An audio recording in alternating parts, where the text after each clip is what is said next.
She was not a bride. She was a debt, paid in full. The man who had arranged the passage, a stern cousin with ink-stained fingers, had called her a solution to two problems.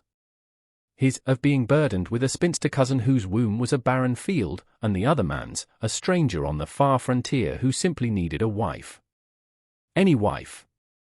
The word had hung in the air, heavy and plain. Any. She had traveled for 2 months, the rumble of the wagon wheels a constant reminder of her own worthlessness. She was a sealed letter, a parcel of unwanted goods being sent where she might, at last, find some meager use.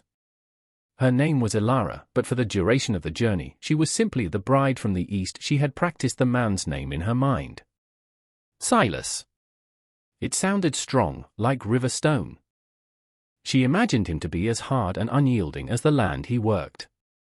When the wagon finally creaked to a halt before a simple log cabin, the dust settling like a final judgment, she saw him.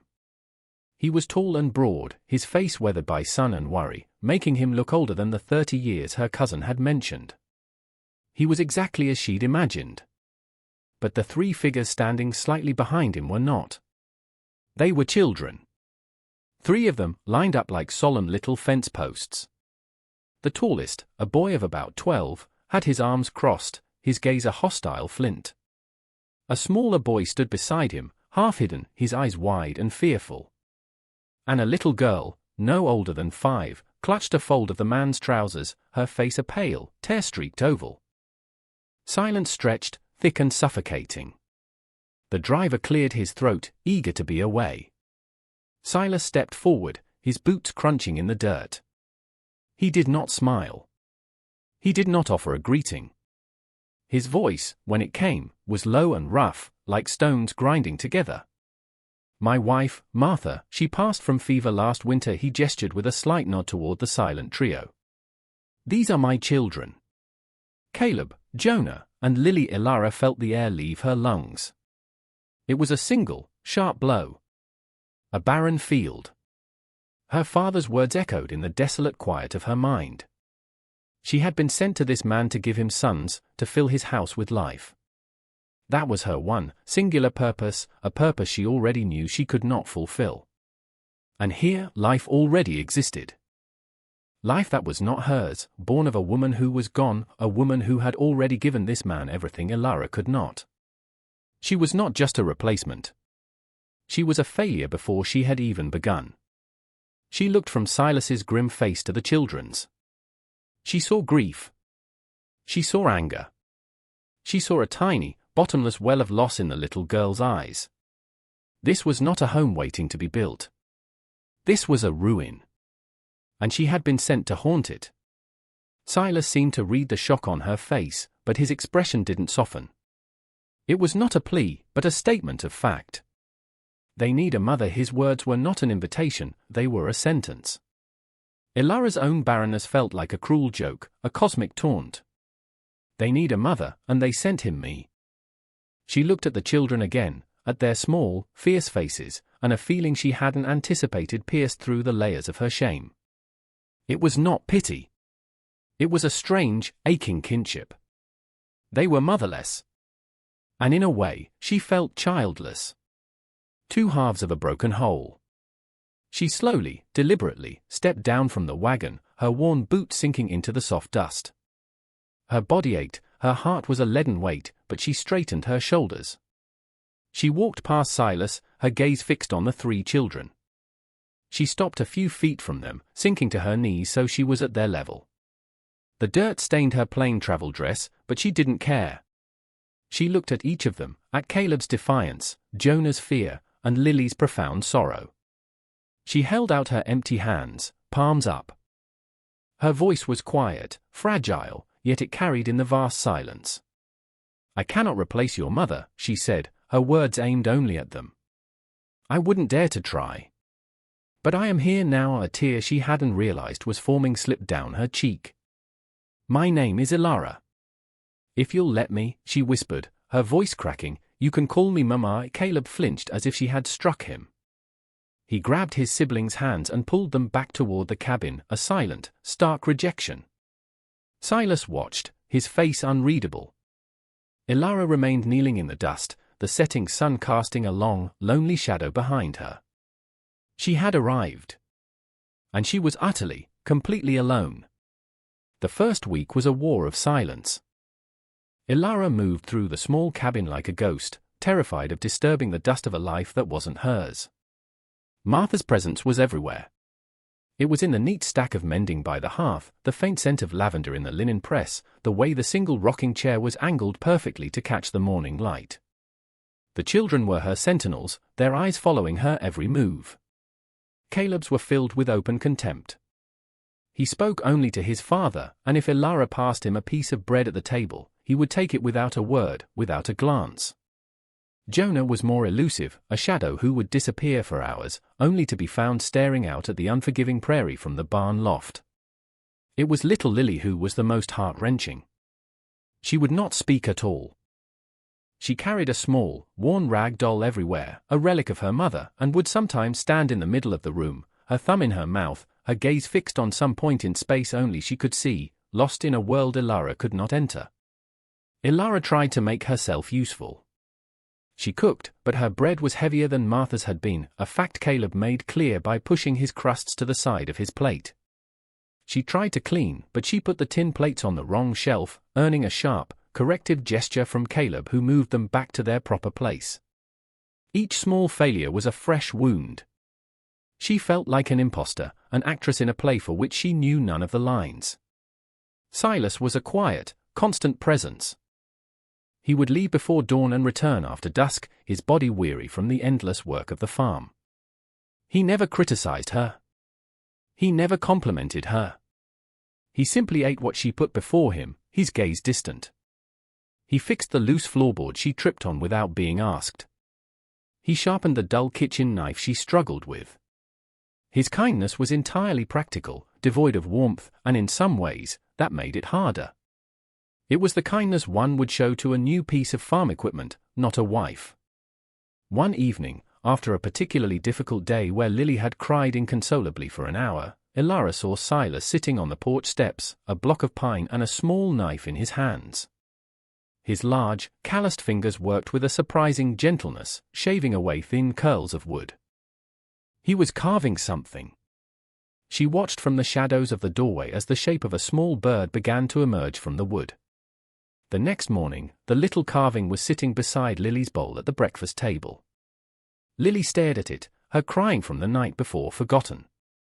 She picked it up, her tiny fingers tracing the smooth lines of its wings. A flicker of something, a ghost of a smile, touched her lips. It was the first sign of light Ilara had seen in the child's face. She felt a pang of something sharp and painful in her chest. It was jealousy. He knew how to reach them. He was their father. She was just here. That night, unable to sleep, she noticed a tear in Jonah's only good shirt, hanging from a peg on the wall. It was a small rip near the cuff, but it looked forlorn. By the dim light of a single candle, she took out her small sewing kit, a meager part of her dowry. Her own mother had taught her to stitch, telling her it was a useful skill for a woman. Ilara had always hated it, the tiny, precise movements feeling like a metaphor for the constrained life she was meant to live. But tonight, it felt different. She chose her thread with care, matching the faded blue of the cloth. Her stitches were small and even, a neat line of patient care. She wasn't just mending a shirt, she was trying to mend a piece of this broken family, a piece of this broken life. It took her over an hour. When she was finished, the seam was nearly invisible. She hung the shirt back on its peg and retreated to her small, lonely cot. The next morning, she saw Jonah put the shirt on. He paused, his fingers brushing against the cuff. He looked at the seam, then his eyes darted across the room and met hers for a fraction of a second. He didn't smile. He didn't say thank you. But he didn't look away with his usual fear. He just held her gaze. For one brief, startling moment, he saw her. That night, when she went to her cot, she found a small, smooth, uncarved piece of pine sitting on her pillow. It was a block of wood, just like the one Silas had used for Lily's bird. It was not a gift. It was not a promise. But it was an offering. It was a beginning. The season turned, the brutal summer heat giving way to the crisp, golden breath of autumn. The rhythm of the days became familiar, a slow, quiet dance of chores and shared meals. The silence in the cabin remained, but its edges had softened. It was no longer the sharp, hostile silence of strangers, but the heavy, comfortable quiet of people learning to share the same space, the same air. Ilara had found her place not by trying to fill Martha's shoes, but by carving out her own small footprints. She learned that Caleb, for all his bluster, loved her apple turnovers, a recipe from her own grandmother. She'd leave one on the table for him after he finished his evening chores, and it would always be gone by morning. She discovered that Jonah loved stories, though he was too shy to ask for them. She started reciting old fables and folk tales while she kneaded bread or churned butter, her voice a low, steady murmur. She would catch him lingering near the kitchen, his head cocked, listening. And Lily, sweet, silent Lily, had started to follow her. As Ilara would weed the small vegetable garden, Lily would be there, digging in the dirt beside her with a spoon. When Ilara would hang the laundry, Lily would hand her the clothespins. No words passed between them, but a bond was being woven, thread by silent thread. One afternoon, a cold wind swept down from the plains, carrying the first real bite of winter. That night, Jonah woke with a cough, a dry, rattling sound that shook his small frame. By morning, he was burning with fever. Silas was out on the range, checking the fences before the first snow, and wouldn't be back for 2 days. Panic seized Ilara. It was the same kind of fever, the doctor had said, that had taken Martha. Caleb stood by the bed, his face pale with a fear he was trying to hide behind a mask of adolescent anger. "You don't know what to do," he accused, his voice trembling slightly. She knew what to do. Ilara met his gaze, her own fear a cold knot in her stomach, but she did not flinch. "No, I don't," she said, her voice steady. "But I will not leave his side," and she didn't. For 2 days and 2 nights, she was a fixture in the chair beside Jonah's bed.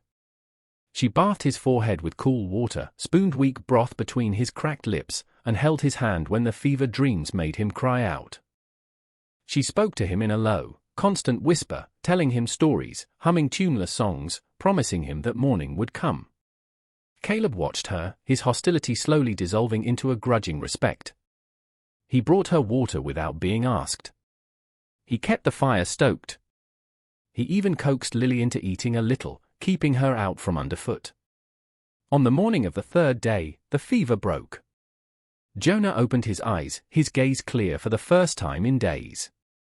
He looked at Ilara, asleep in the chair, her head slumped at an awkward angle, her face drawn with exhaustion.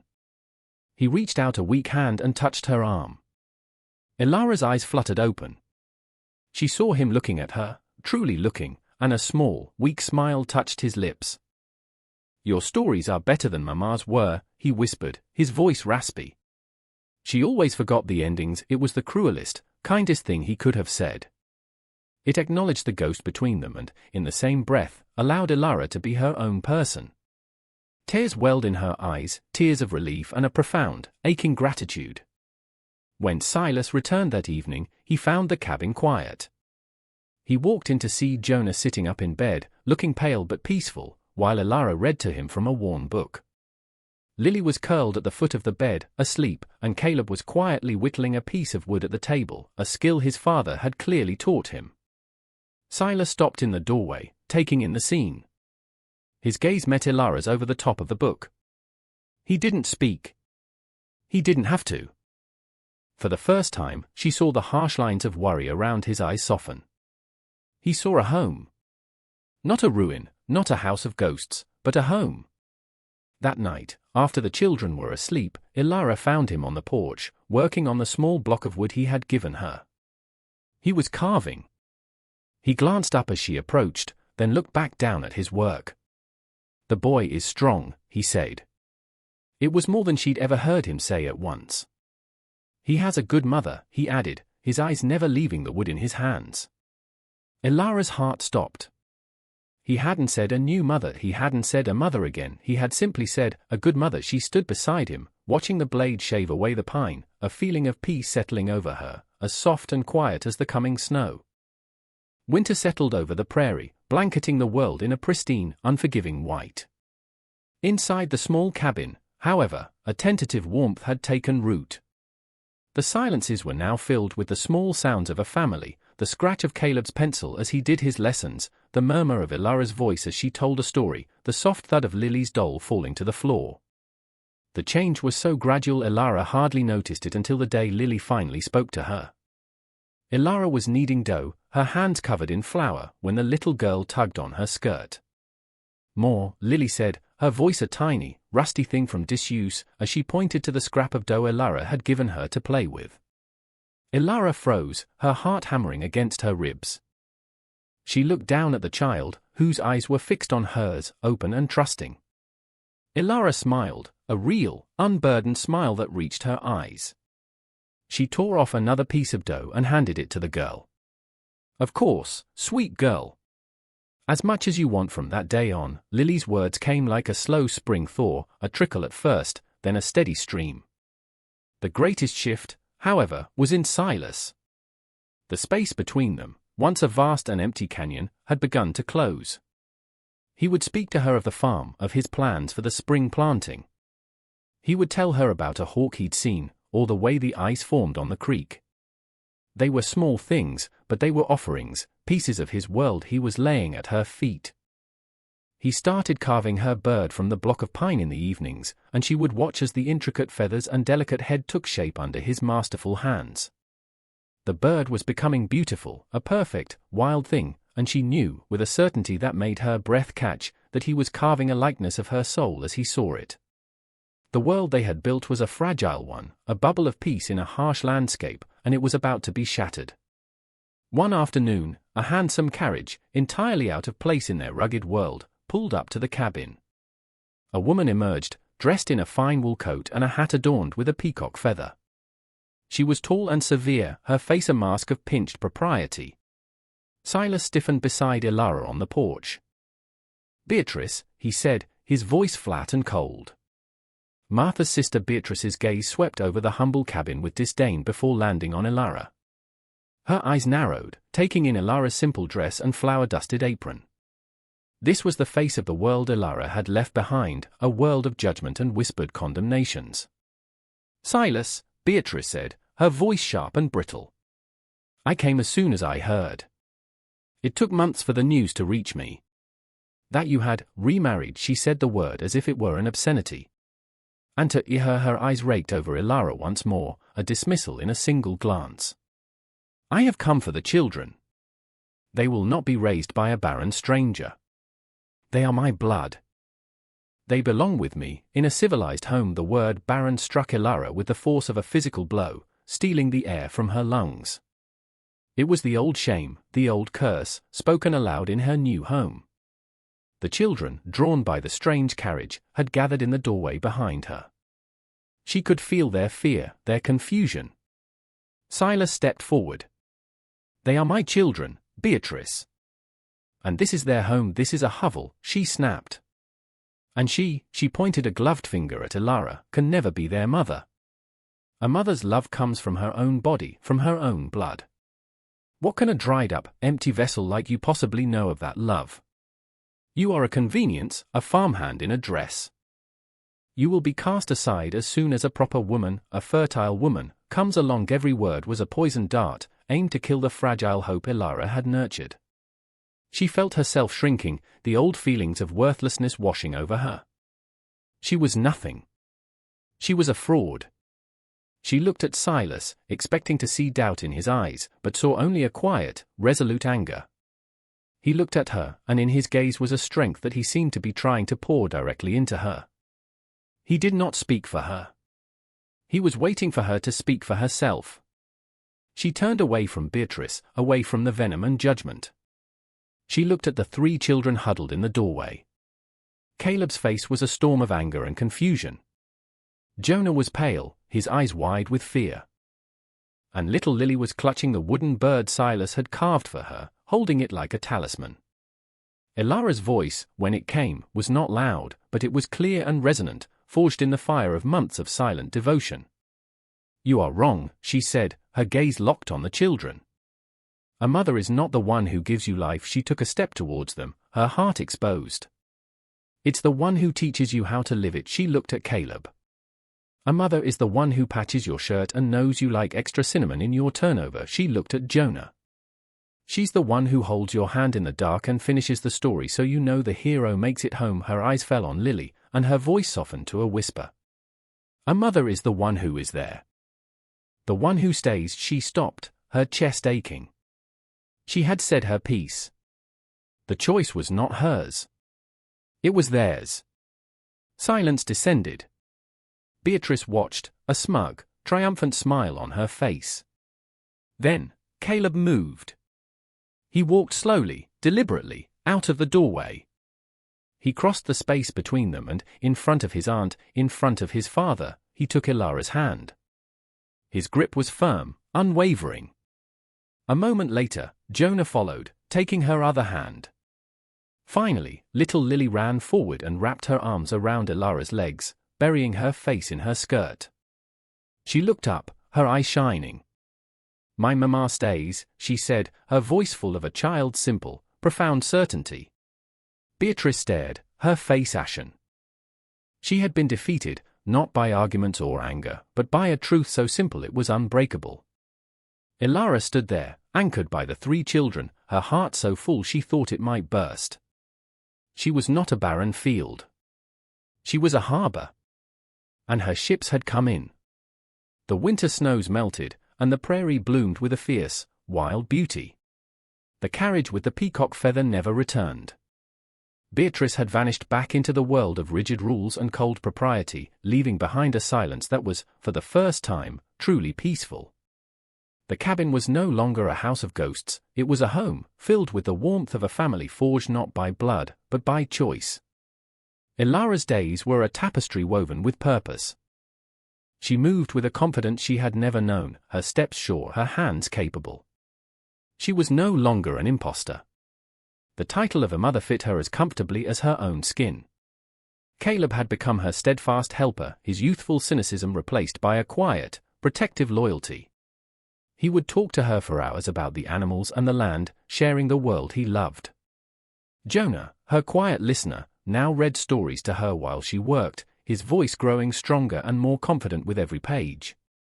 And Lily was her little shadow, a constant, cheerful presence, her chatter filling the rooms like music. The love between them was a living thing, a sturdy plant that had pushed its way through frozen ground to reach for the sun.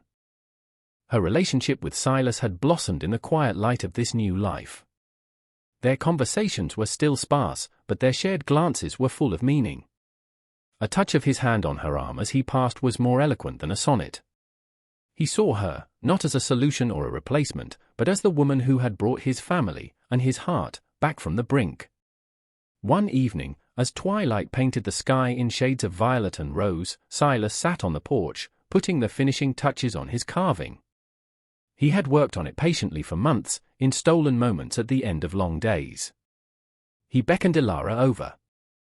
He placed the finished carving in her hands. It was the songbird, so exquisitely detailed she could almost feel the flutter of its wings. Every feather was perfect, its head was cocked as if listening, its tiny beak slightly open, as if about to sing. It was the most beautiful thing she had ever seen. "A songbird," he said, his voice a low rumble. "You brought the song back to this house." Ilara, his use of her name, so rare and deliberate, was a gift in itself. She looked at him, her eyes shining with unshed tears. He saw her. He had always seen her, not the barren woman her past had labeled her, but the vibrant, strong soul he had captured in wood. He saw her strength, her resilience, her unwavering love. He loved her because of who she was, not in spite of what she couldn't be. As she stood there, clutching the perfect, silent bird, the screen door creaked open. Lily padded out onto the porch, her face soft with sleep. She walked straight to Ilara and wrapped her arms around her waist, leaning her head against her. "Good night, Mama," she whispered into the folds of Ilara's dress. "Mama." The word landed in Ilara's heart, not with the shock of that first day, but with the gentle, profound peace of a final destination. She ran a hand over Lily's hair, her gaze meeting Silas's over the top of the child's head. He was smiling. A true, open smile that transformed his weathered face. She had been sent away because of what she could not give. But here, on this rugged patch of earth, surrounded by a quiet man and 3 grieving children, she had found everything she had ever wanted. She had been given a family, a purpose, a home. And she had learned that a mother's love is not grown in the body. It is grown in the heart, and hers was, at long last, full to bursting. Please like, share, and subscribe to support more true-hearted stories on Timeless Tales.